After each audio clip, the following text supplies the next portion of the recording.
Good evening. I'm Al Lanson, the pastor of Friendship Baptist Church here in Columbia, Tennessee. We're located at 1239 Witherspoon Road. It's my privilege and my pleasure once again to welcome to another Bible study night from our home. We want to just take this opportunity right now to thank all of our friends, our Facebook friends, near and far, our church members, our family, our church family, and everyone that just took the opportunity to recognize and to give a shout out. Last week we celebrated our 43rd year as pastor of Friendship Missionary Baptist Church, and we just thank you for everything that you've said, the thing you've done. Thank our church family for the thing they have done, the blessing they have bestowed upon our family at this time. We've said it before. We said again that prayerfully that if everything smooth over, that later on this year we'll take set a day aside and have a celebration at Friendship Baptist Church, Pastor Appreciation Day. But we just thank God for all the blessing He had bestowed upon it. I guess it's like Smokey Northwood said, in spite of everything I've been through, I still gotta say thank you. So we thank most of all God right now, who has made everything possible. For 43 years, God has been good to us and my family. I thank them for their support. Our church family, as well as my family, my local, my wife and my children, and those that have been close to me, close friends, that regardless of what have been said, what have been done down through the years, you stuck by me. And we thank God for that, because there's nothing like true friends. When no one else knows, God knows, and your true friend, they know. We thank God for you.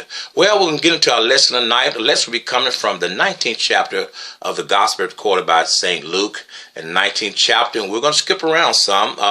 We'll be going from verse 11 through verse 27.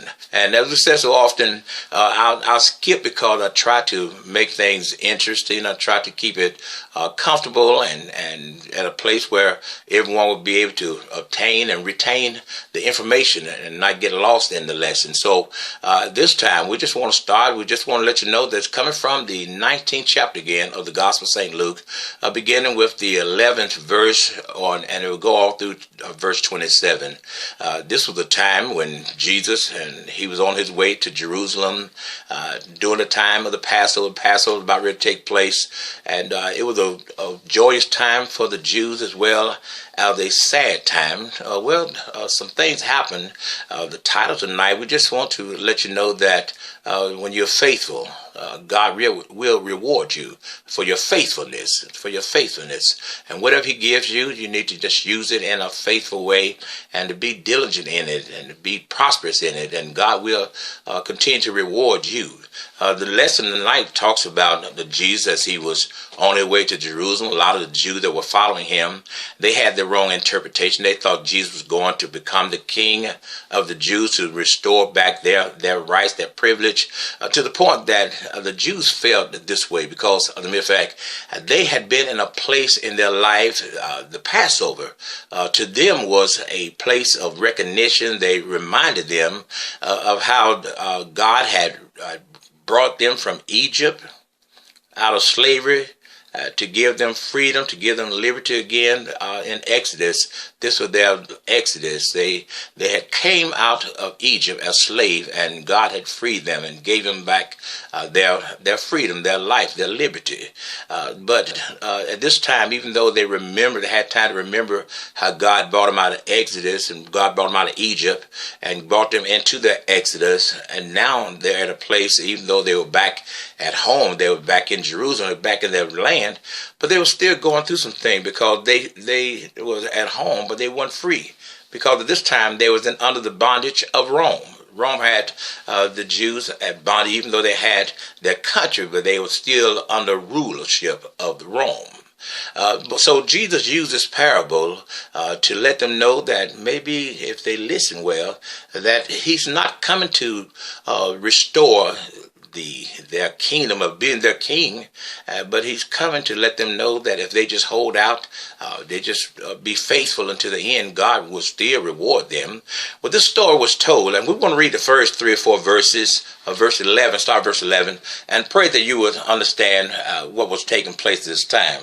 It says this in verse 11, And they heard these things, he added and spake a parable, because he was nigh to Jerusalem, and because the thought that the kingdom of God should immediately take place or immediately appear.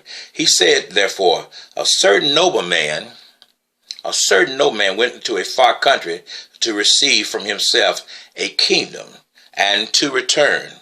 And he called his 10 servants, and delivered them 10 pounds, and said unto them, Occupy till I come.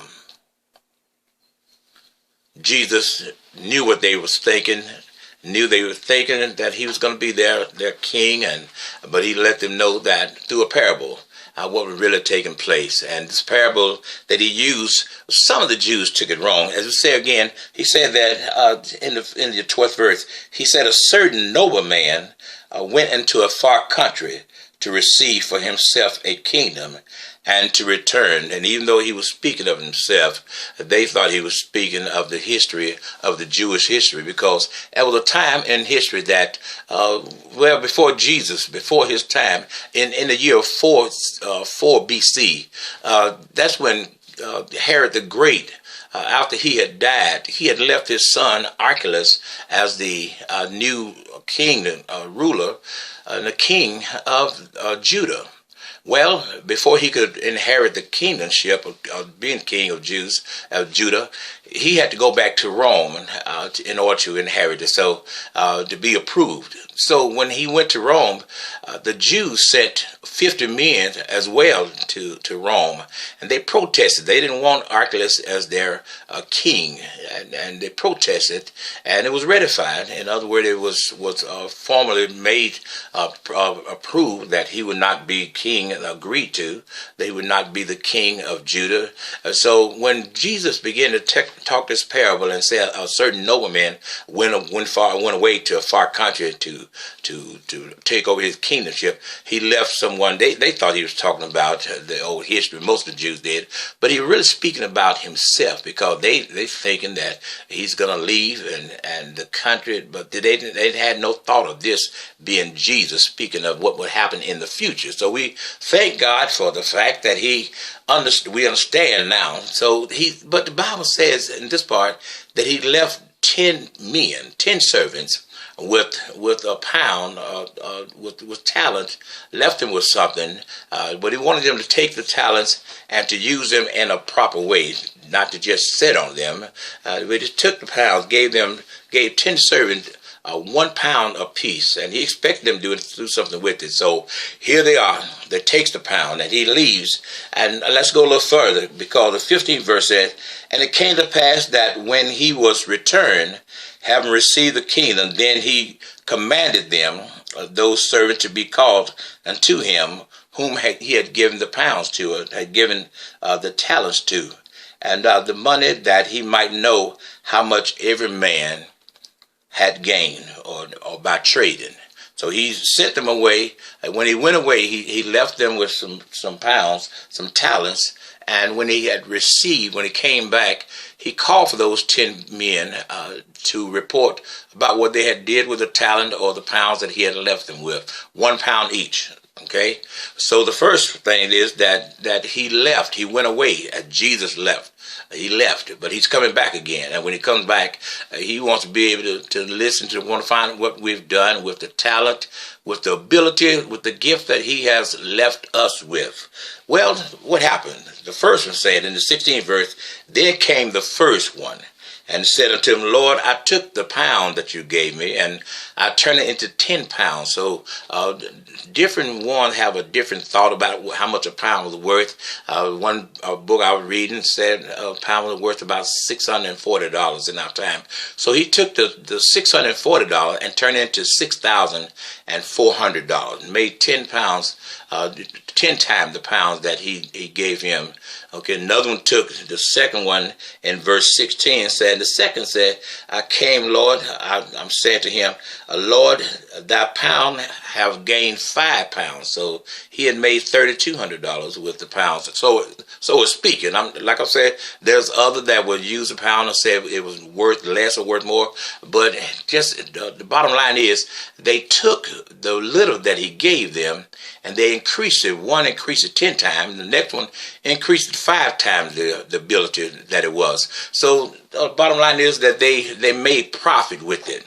And then there was the third one. But before we talk about the third one, let's say that as profit-wise. And how can you, when he said, I want you to take it and occupy it, the word occupy meant that it was to take it and make use of it. In other words, take what I gave you and make use, occupy it, make my business, do business with it. So whether it was going out to get an investor and to invest his pounds, his money, to make more money with, or whether it was going out to buy things for one price and bring it back and sell it for another profit, another price to make money. In other words, what he was saying, that I want you to increase what I gave you.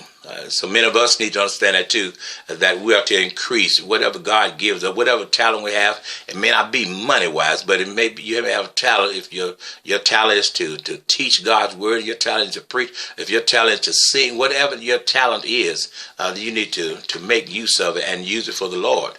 This lesson teaches us tonight that to be faithful and to use our gifts, whatever they are, what God has given us with, use it, for God gives us the ability and opportunity to use it. So whatever your gift is, when the opportunity comes around, you should use it for the Lord. Preferably you increase it. You increase it for the Lord.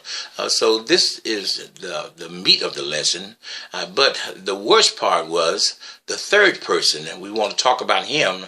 The other two, we say again, they were faithful and they were obedient because they did what their master had asked them to do.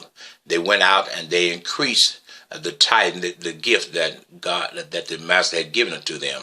And we at the same time need to feel the same way. We don't sit down, but we move. We make things happen. If God gives you a gift, God gives you a talent, then you take that and you use it for the Lord and you increase that. You go out to share, to strengthen God's.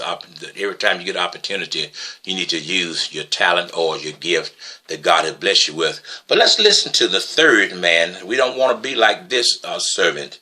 The third one came along in verse 20 and said, another one came and said, Lord, behold, here is thy pound. The same thing you gave me, I'm giving it back to you. I didn't use it for nothing. I hid it on a napkin. I put it in a napkin. And that's what it says here. Let me read it. And another came and said, Lord, behold, here is thy pound, which I have kept laid up in a napkin. For I feared thee, because thou art an awesome man, and a man that I knew that, and I feared that. So thou takest up what thou layest not down, and you reap the thing that you sow not. And he said unto him, because of the fact of out of thine own mouth I will judge thee, thou wicked man, a wicked servant. Thou knewest that I was an awesome man, taking up that I laid not down, and reaping that I did not sow. And the 23rd verse said, wherefore then givest thou not thou my money into the bank? If anything in coming I might have required mine own with usury or with usury. So this is what he said. He said, now you knew I was a mean man or awesome man, that if you really feared me, then you would have took my money and at least put it in a bank and drew the interest off of that. When I come back, you will show me something. But to take what I give you and do nothing with it, and that's what happens a lot of time in our life. God gives us talent, and we look so much of other people's talent and what they have and what they do, that we feel like our gifts is nothing. But the important thing is not how much ability you have, but it's what you do with the ability that you have. How many of us right now are sitting down on our ability because our ability may not be as great, or we feel as great as our neighbor, as our friend?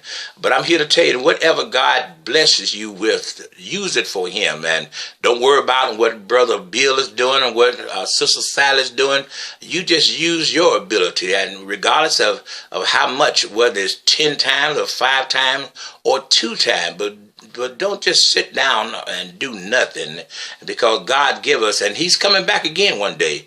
And when he comes back, don't you want to hear him say, well done, thy good and faithful servant? Well, that's what happened. The first two, they showed themselves. They didn't think they was going to be rewarded anything. They were just being faithful and obedient, because the master said unto them, that he said, now, I want you to take and do business with it. He didn't say I was going to do anything, but we know that Jesus said, when I come back, I will reward you according to your work. So we thank God tonight that you have been a part of this Bible class lesson. We thank God that everything is still moving. God is still in control in spite of what the world is saying, in spite of what you think. We want you to continue to trust in him, continue to trust in his word. You may not always have a sunshine day, but I'll let you know the sun is always shining, because even in the midst of the dark clouds, and I'm a witness. I went up one day. It was raining one day. I was at the airport, got on a plane, and it was raining, dark clouds. But when we got past the clouds, the sun was still shining. I mean, shining so bright. So I want you to know the same thing today. In spite of the darkness and the dark clouds maybe hanging over your head, God is still, the sun is still shining. Jesus is still shining. His word is still true. Continue to trust in him. And I said so often, you call up your pastors and call up your members, call up your deacon, your mothers, let them know that, hey, even though this thing is going on, I want you to know that I'm still trusting in the Lord. And I know I hadn't been to church in a while. Some of you weren't in church before it happened, but your mind has been made up. Just let them, regardless of what you're going through, just let them know when this thing is over, I'm coming back to church. I'm giving God my life back. I know I don't have to wait to them. I'm giving my life right now. But when the doors of the church are back open, I'm going to come in. I'm going to serve God, not man. You're not coming to serve man, but I'm going to serve God with all my heart, with all my soul, with all my might, with all my strength. God bless you. Let us keep in mind again that regardless of what's happening, God is still in control. Don't want to be like the man that hid his talent. Want to take your talent and use it for the Lord. Increase it. Save souls. And the talent, most of all, we can use right now is his word. Go out and share with someone. Let them know that God is on the throne and God is still good. Regardless of what we're going through, God is still in control. Love everybody. Hug your family, hug your friend. Let them know that God is still with you and you're still with him. And I say all the time, I love you, but God loves you more. Until we meet again, may God bless you. May God forever keep you. May God forever sanctify you, is my prayer.